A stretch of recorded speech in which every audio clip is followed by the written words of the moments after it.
Last 5 ఇయర్స్లో కూడా police department అన్ని రకాలుగాను కూడా నష్టపోయింది. అంటే వాళ్ళకి minimum finger print authentication system దగ్గర నుంచి సీసీ కెమెరాల మెయింటెనెన్స్ కూడా ఏమీ లేకుండా పోయినాయి. ఈవెన్ దో ఈరోజు పోలీస్ స్టేషన్స్ కూడా చాలా కండెమ్ పొజిషన్స్లో ఉన్నాయి.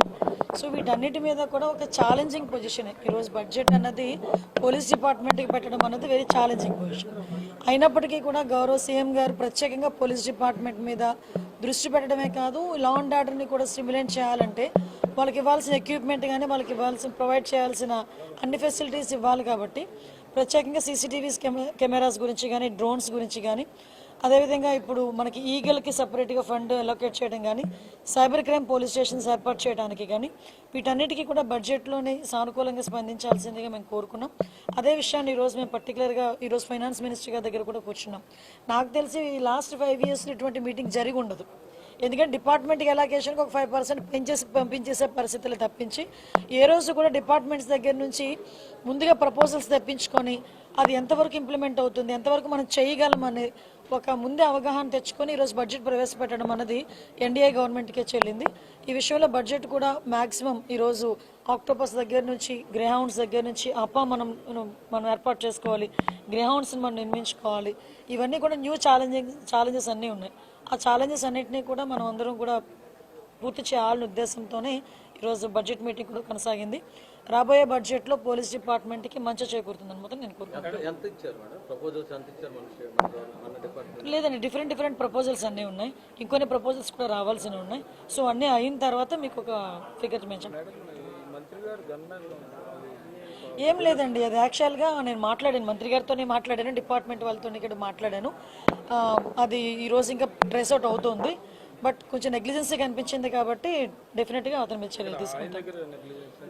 అంతే కదా, డిపార్ట్మెంట్ కాదు, ఆయన దగ్గర క్యారీ చేసే విషయంలో ఎక్కడో చిన్న అంటే మిస్యూజ్ అని కూడా కాదు, బ్యాడ్ లక్. ఏముంది, చట్టం తన పని తను చేసుకెళ్ళిపోతుంది. ఏదైనా తప్పు చేసిన వాడికి ఏదో టైంలో శిక్ష తప్పదు, వెళ్తుంది. దానికి మనం రకరకాల మనుషులు రకరకాలుగా మాట్లాడుతున్నారు. నిన్న వైఎస్ఆర్సీపీ వాళ్ళందరూ బయటకు వచ్చి డీసీపీ ఆఫీసులో మాకు రిప్రజెంటేషన్ ఇవ్వలేకపోయాము, ఇలాంటి మాటలు మాట్లాడుతూ ఉంటే కర్మ సిద్ధాంతం అన్నది నాకేదో గుర్తొచ్చింది.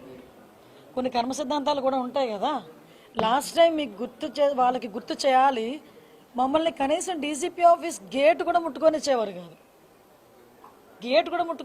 కాదు. మా పార్టీ ఆఫీస్ నుంచి మేము బయలుదేరితే అక్కడ ముళ్ళ కంచెలు లాంటివి వేసి, ఇనుప కంచెలు వేసేసి, పోలీస్ ప్రొటెక్షన్ పెట్టేసి మమ్మల్ని లోపల కూడా వెళ్ళకుండా కిలోమీటర్ అవతలే మమ్మల్ని ఆపేసే పరిస్థితి.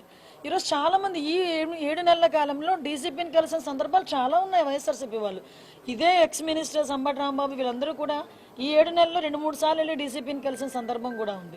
నిన్న డీసీపీ గారు ఏదో బిజీగా ఉండుంటారు, అక్కడ ఉన్న వాళ్ళకి ఇచ్చి రావాలి. దానికి ఇంత రాద్ధాంతం చేసి మళ్ళీ పైగా డీసీపీ ఆఫీస్ను కూడా, అంటే వాళ్ళు బ్యాక్ ఒక్కొక్కసారి వెళ్ళి వాళ్ళ గతం కూడా ఒకసారి గుర్తు తెచ్చుకుంటూ ఉండాలి. దాన్నే కర్మ సిద్ధాంతం అంటారు. అది ఎలా మర్చిపోకూడదు, మనం మర్చిపోయిన కర్మ అన్నది మర్చిపోదు కదా, అదే జరుగుతుంది. అక్రమ అరెస్ట్, వైసీపీ ఎప్పుడు అక్రమ అరెస్ట్ అంటది. మమ్మల్ని చేస్తేనేమో అవి కరెక్ట్ అరెస్టులు, ఇవేమో అక్రమ అరెస్టులు. అందులో పెట్టినవేమి సెక్షన్స్ ఒకసారి చూసుకుంటే దానికి అనుగుణంగానే కోర్టు కూడా సబ్మిట్ చేశాము. జడ్జి గారు కూడా రిమాండ్ విధించారు. ఫర్దర్గా ఏం జరుగుతుందని కోర్టులు చూసుకుంటారు. 6 నెలలు 8 నెలలు అవుతుంది, కానీ చాలా కేసులు విషయంలో నిర్లక్ష్యంగా ఉన్నదన్నటువంటి ప్రధానమైనటువంటి ఆరోపణ మీ కొత్త క్యాడర్ నుంచే వస్తుంది. సోషల్ మీడియాలో పూర్తి స్థాయిలో మీకు వ్యతిరేకంగా పోస్టులు పెడుతున్నారు. మీకు విషయం ఏంటంటే, ఇప్పుడు ఏదైనా చాలా జాగ్రత్తగా చేయాలండి. ఇది లా అండ్ ఆర్డర్కి సంబంధించిన విషయం, కోర్టులకు సంబంధించిన విషయం. ఒక కేసు పడింది అనుకుంటే ఆ కేసు ఎందుకు ఏ రకంగా పడింది అవన్నీ కూడా మేము కూలంకషంగా మేము చర్చించుకోవాలి. ఒక డీటెయిల్ రిపోర్ట్ ఇవ్వాలి అనుకుంటే కనుక మేము అంత స్టడీ చేయకుండా మేము ఇవ్వకూడదు. అంటే ప్రతి ఒక్క విషయంలోనే కూడా అందరికీ న్యాయం జరగాలనే కోరుకుంటున్నాము. తప్పు చేసిన వాడికి శిక్ష పడాలని కూడా కోరుకుంటున్నాం. మీరు అబ్జర్వ్ చేసుకుంటే లాస్ట్ విజయనగరం జిల్లాలో ఒక పోక్సో కేసు ఒకటి వచ్చింది. పోక్సో కేసులో 3 నెలల కాలంలోనే అతగాడికి జైలు శిక్ష పడింది. అదే విజయనగరం జిల్లాలో 6 నెలల కాలంలోనే పోక్సో కేసులో 25 ఏళ్ళ జైలు శిక్ష పడిన సందర్భం కూడా ఉంది. రీసెంట్గా 10 days బ్యాక్ ఒక పోక్సో కేసులో 3 monthsలో శిక్ష పడింది. సో ఈ విషయంలో నేనేమంటానంటే, పోలీస్ డిపార్ట్మెంట్ వాళ్ళు కానీ, ప్రాసిక్యూషన్ వాళ్ళు కానీ, ఈ ఇద్దరు కూడా కోఆర్డినేట్ చేసుకొని ఎఫ్ఐఆర్ నోట్ చేసిన దగ్గర నుంచి ఛార్జ్ షీట్ నోట్ చేసిన దగ్గర నుంచి కూడా కోఆర్డినేట్ చేసుకుని వెళ్తే శిక్ష పడే పరిస్థితులు కూడా చాలా ఎక్కువగా కనిపిస్తూ ఉంటాయి. అండ్ దానివల్ల ఎటువంటి ఇబ్బంది కూడా కలగదని నా ఉద్దేశం. యా, అది దురదృష్టం అండి. అంటే విషయం ఏంటంటే ఫర్దర్గా మీకు లాస్ట్ 6 monthsలో కూడా చూసుకుంటే యాక్చువల్ క్రైమ్ రేట్ 9% తగ్గింది. ఎందుకంటే మీరు అబ్జర్వ్ చేసుకున్నా కూడా ఎక్కడ కూడా నిందితులను పట్టుకునే విషయంలో ఎక్కడ కూడా చిన్న నిర్లక్ష్యం కూడా మేము వ్యవహరించట్లే. ఇమీడియట్గా 24 to 48 అవర్స్లో మేము పట్టుకుంటున్నాము. As per rule, as per police rule, as per law మేము వాళ్ళని ప్రొడ్యూస్ చేస్తున్నాం. వాళ్ళకి కూడా రిమాండ్స్ వెళ్తున్నాయి. మ్యాక్సిమం వాళ్ళకి శిక్ష తొందరగా పడేయడానికి కూడా ఛార్జ్ షీట్స్ ఓపెన్ చేయడం కానీ, వాటికి సంబంధించిన క్లూస్ ఇవ్వడం కానీ, ఫోరెన్సిక్ రిపోర్ట్స్ ఇవ్వడం కానీ చాలా తొందరగా డిపార్ట్మెంట్ వాళ్ళు చేస్తున్నారు. కాకపోతే 1 or 2 సిచ్యువేషన్స్ డెఫినెట్గా జరుగుతున్నాయి. ఈరోజు చూస్తే అమ్మాయితో నేను వాళ్ళ తల్లిదండ్రులతో కూడా నేను మాట్లాడాను. అమ్మాయితో ఫోన్లో మాట్లాడడం కూడా వాళ్ళకి కొంచెం ధైర్యంగా ఉంటుందని చెప్పి ఇక్కడ నుంచి నేను అన్నమయ్య జిల్లా అమ్మాయిని ఇమీడియట్గా ఇప్పుడు బెంగళూరు కూడా షిఫ్ట్ చేశారు. మన మంత్రిగా రాంప్రసాద్ రెడ్డి గారు కూడా ఇమీడియట్గా అక్కడికి వెళ్ళారు. లోకేష్ గారు కూడా వాళ్ళతో పరామర్శించారు, వాళ్ళతో ఫోన్లో మాట్లాడారు. నేను కూడా మాట్లాడాను. ఎట్టి పరిస్థితుల్లోనే ఆ అమ్మాయి కంపల్సరీగా బతకాలి, అమ్మాయికి క్షేమంగా బయటకు వస్తుందన్న నమ్మకం మాకుంది. నిందితుడు ఎవరైనా కూడా కంపల్సరీగా యాజ్ ఎల్ యాజ్ పాసిబుల్ పట్టుకుంటాం.